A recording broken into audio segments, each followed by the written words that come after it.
జమ్మూ కాశ్మీర్లోని రాజౌరిని అంతుచిక్కని మరణాలు వెంటాడుతున్నాయి.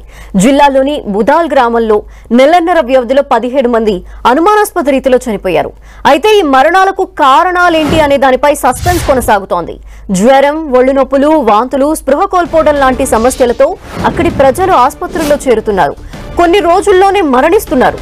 ఈ అంతు చిక్కని మరణాలకు గల కారణాలని గుర్తించేందుకు వైద్యారోగ్య శాఖ ప్రయత్నాలు కొనసాగిస్తోంది. బాధితుల నుంచి నమూనాల్ని సేకరించి దేశవ్యాప్తంగా ఉన్న అత్యున్నత ల్యాబ్లకి పంపించింది.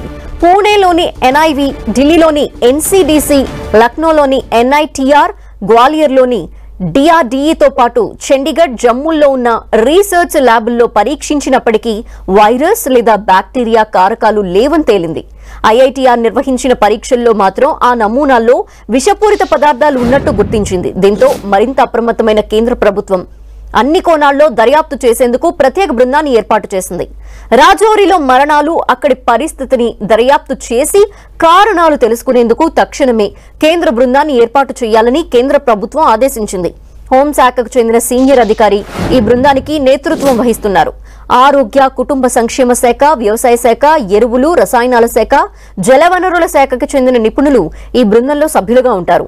వీరికి పశుపోషణ, forensic science labs, food safety అధికారులు సహకరిస్తారు. స్థానిక అధికారులతో కలిసి ఈ బృందం దర్యాప్తు ప్రారంభించింది. బాధితులకు తక్షణ సాయం అందించడంతో పాటు భవిష్యత్తులో ఇలాంటి ఘటనలు జరగకుండా ఎలాంటి జాగ్రత్తలు తీసుకోవాలన్న దానిపై కసరత్తు చేస్తోంది. అయితే రాజౌరి జిల్లాలోని బుదాల్ గ్రామంలో డిసెంబర్ 7న సహపంక్తి భోజనం చేశారు. ఒకే కుటుంబానికి చెందిన 7గురు ఇక్కడ భోజనం చేసిన అనంతరం అస్వస్థతకు గురయ్యారు. వీరిలో 5గురు ప్రాణాలు కోల్పోయారు. డిసెంబర్ 12న మరోసారి కార్యక్రమంలో భోజనం చేసిన మరో కుటుంబంలోని 9 మంది అనారోగ్యం బారిన పడ్డారు. అందులో 3 చనిపోయారు. జనవరి 12న మూడో ఘటన చోటు చేసుకుంది. ఓ కుటుంబంలోని 10 మంది తీవ్ర అస్వస్థతకు గురయ్యారు. వారిలో 6గురు చిన్నారులే ఉన్నారు. ఈ చిన్నారుల్లో బుధవారం 10 ఏళ్ల బాలిక చనిపోయింది. ఇలా గడిచిన నెలన్నర వ్యవధిలోనే మొత్తంగా 17 మంది చనిపోవటం ఆ గ్రామంలో భయాందోళనలకు కారణమైంది.